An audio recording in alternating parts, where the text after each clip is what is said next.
Long time ago, Jim was the fry cook at the Krusty Krab, and he used to be the star of the restaurant. One day, Jim pulled up in his fancy car and returned to the Krusty Krab. Fans instantly crowded around him. Mr. Krabs gave him a warm welcome, and when Jim walked over to the Employee of the Month wall, That's me! Mr. Krabs smashed all the photos with one punch, revealing Jim's picture underneath. Mr. Krabs said Jim had always been the best employee the Krusty Krab ever had. SpongeBob, excited, asked Jim for an autograph. Oh, I don't sign what I didn't make.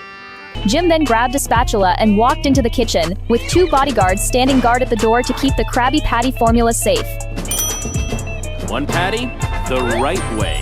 When SpongeBob took a bite of the burger Jim made, he felt like he was floating through space, riding on the Krabby Patty across the universe before falling back down like a shooting star. It was a taste he had never experienced in his life. Desperate to learn, SpongeBob clung to Jim's leg, begging him to teach him how to make such amazing burgers. Training began.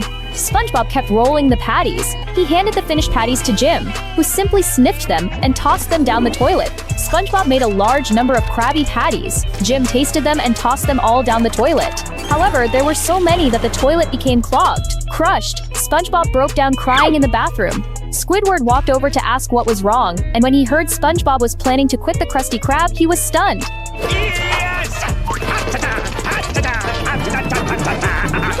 Heartbroken, SpongeBob sat alone, writing his resignation letter, then saying goodbye to the kitchen one last time.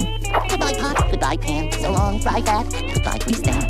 Just then, Mr. Krabs rushed in and found the resignation letter sitting on the grill. SpongeBob then saw Mr. Krabs hugging Jim and thought they didn't care about him at all. So he handed his hat over to Jim. But Jim told him straight up that he wasn't there to steal SpongeBob's job. The real reason Jim left the Krusty Krab in the first place was because he couldn't stand the low pay. He had asked Mr. Krabs for a raise, but Mr. Krabs laughed in his face. So Jim walked away for good. Mr. Krabs believed SpongeBob would never ask for a raise, and that the Krusty Krab still needed him. Hearing that, SpongeBob immediately agreed to stay.